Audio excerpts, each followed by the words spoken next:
So this video is for women over 50 who want to start weight training but have no idea where to start and have no experience whatsoever. I'm Gavyn, I'm a personal trainer, functional agent specialist, and basically means I help people, men and women over the age of 50, lose weight, get fit, get strong, and stave off the negative effects of aging. So if you are interested in weight training and getting stronger, then you need to watch this video. But before we go any further, please like the video and subscribe, because then you're not going to miss out on any other videos that I put out.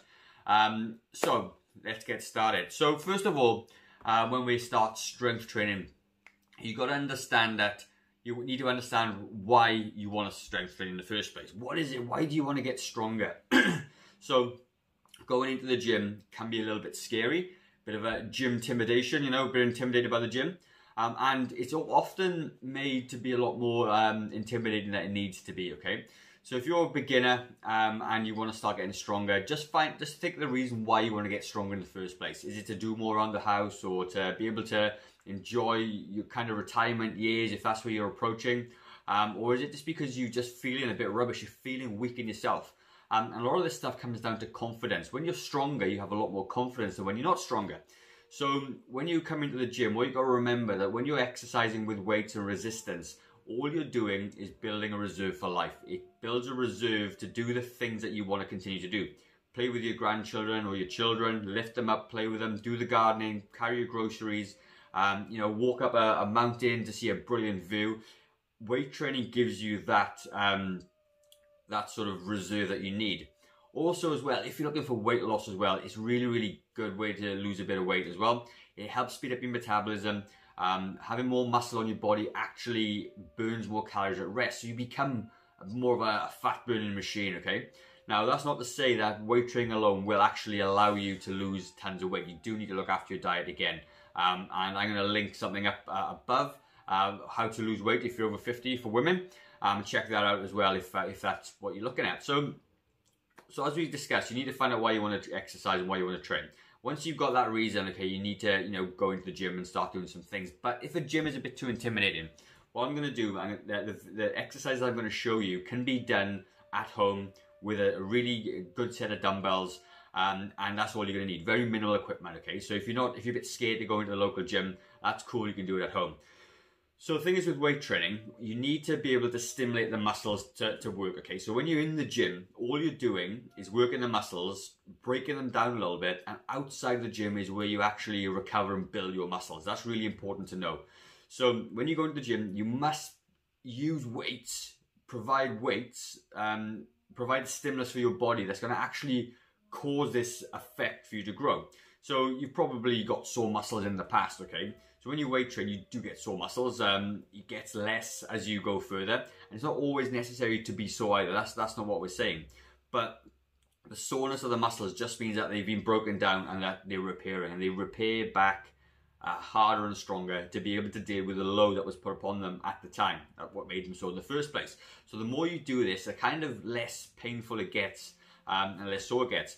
In saying that though, you don't want to be pushing yourself to make it so either, okay? So I'm going to go over that in a second. So when you talk about reps and sets, okay? A rep is how many times you push the weight or do the movement under resistance, okay? And a set is how many you do, okay? So if you do a set of 12 pushes, that's a set. And the pushes are the reps, okay? So that's how we do it. So if you look around some other kind of YouTubers or looked online, you know, I'm sure this isn't the only video or article you've watched or read, people will tell you to be in the sort of anything between 8 to 12 rep range for building muscle, and that's scientifically done. But what they don't really tell you is that it's the amount of time that your muscle is working. So for argument's sake, you could do 12 really fast pushes and it may only take you, I don't know, 24 seconds, okay? What the studies are showing is that you need to put your muscles under tension and load for about 40 seconds. So what I'm going to challenge you guys to do is moving forward is don't count the reps, set a timer, and actually move for 40 seconds. Nice and controlled, nice and slow. What this does is takes the load off the joints and the ligaments, puts it more on the muscles, and the muscles work a little bit harder. It means you lift a little bit lighter. So you're not trying to push out really heavy reps. If that's what people are telling you to do, you don't need to do that. You will absolutely feel an effect from this. Frequency. How many times are you going to do this strength training workout? Well, if you're new, first of all, twice a week is going to be absolutely perfect for you, okay? Because you're new to exercise, you're not used to doing it, and we need to look at the minimum effective dose. The minimum effective dose. So it's just like trying to get a suntan. You wouldn't go in a suntan and sit there for 6 hours to get a suntan. You'd get burnt. But 10 minutes is the minimum effective dose for your skin to change color comfortably without getting hurt and burnt and all those things, right? Really important to remember minimum effective dose. So about twice a week, Monday and a Wednesday, Monday and a Thursday would be really, really good start. If you're a bit more advanced, you could probably do a full body workout 3 times a week, but then you need to make sure that the loading is correct as well. And at the end of that 40 seconds, you're going to start to be struggling. So for about 30 to 40 seconds, you need to be slowing down. You need to be feeling the kind of a bit of a burning sensation, and that's going to get you in the right sort of period for making some muscle gains down the track and getting stronger. Okay, that's really important to know. So there's a template that I kind of use with our clients in the Growing Younger program, and with the Growing Younger program, we actually help, as I said, people over the age of 50, 40, 45 and 50 who are new to the gym, all right? That's the whole point of this thing. So what you need to be able to do is we follow a pattern. A full body workout is always the best way to go, because when you want to be stronger, you may want stronger arms, but ultimately the whole body wants to be stronger. So what's really interesting is that your leg strength declines twice as fast as your upper body strength. So you need to keep your legs nice and strong for you to be able to walk and do all the things that you want to do, because they're holding you up, all right? It's really, really important to do that. And what happens is, you know, if you start to get heavier, your weight tends to go up and your muscle mass and leg strength comes down. You're then trying to lift and move a lot more weight than you would normally. So your legs aren't actually equipped to do it. So leg strength is super important. So this exercise is a really good beginner exercise. It's just a box squat. So you can do this from a chair. So if you've got a chair at home, you can see the first version is literally a little bit higher up. So the angle of your upper leg is probably more at about, maybe, I don't know, 45 degrees potentially, depending on how strong you are. And all you're going to do, you're going to keep your chest up nice and tall, shoulders down and back, and use your legs to stand up and sit down off the chair.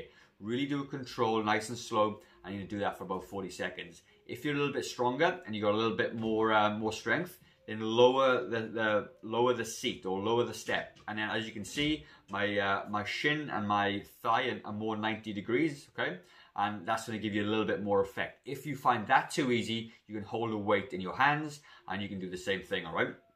So exercise number 2, glute strength is super important, okay, and there are lots of exercises that target glutes, such as Romanian deadlifts, hip bucks, or standing leg raises. But what I find, a lunge or a variation of a lunge does a lot more. It will work your quads, it will work your glutes, it will work your balance. And ultimately, strength without balance is probably not really a good thing. So we're going to train the whole lot together. So as you can see, all you need is a step, or a chair, and you stand up onto the step, bring the other knee through, and what that's going to do is going to really make sure that glute activates and actually fires up to give you the strength that you need to do it. Slowly take it back down. So if you're a beginner, have a really low step and do it. You still feel the benefit. If you're a bit more advanced, use a higher step.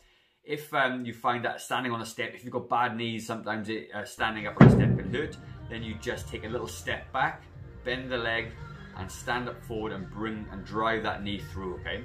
If obviously you're struggling with your balance, do it next to a wall or use a chair to help you. And over time, you're going to build these leg muscles and balance muscles. It's going to be a massive deal for you guys, all right? Exercise number 2, okay, is going to be a back exercise. Now, what's really important about our backs is that we never work them, okay? We can't see the back muscles. We very rarely use them. And ultimately, what happens is that your posture will start to suffer.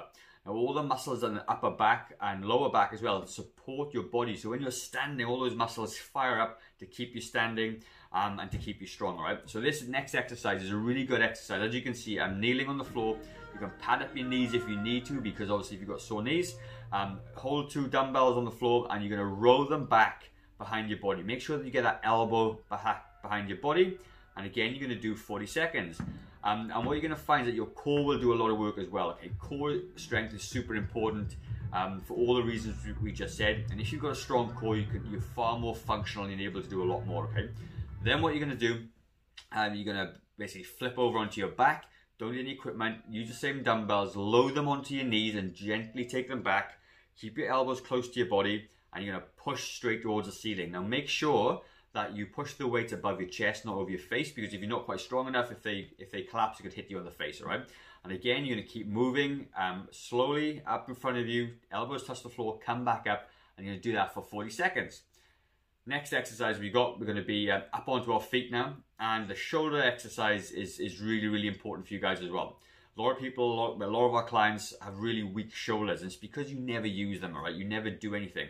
And what happens with weak shoulders is you end up with sore shoulders, you end up with bursas, the shoulders are not aligned properly, and you get lots and lots of pain. So this overhead press is a fantastic exercise for building strength and core strength, okay? But what I want you to do is make sure that you don't lean back when you do it. So you want to engage your core, push the weight above your head. As you can see in the video, my back is nice and flat. I'm not arching backwards. The dumbbells are facing forward, so if you can imagine the ends of the dumbbells like torches and you're lighting the way in front of you, you're going to lift up slowly above your head again for 40 seconds.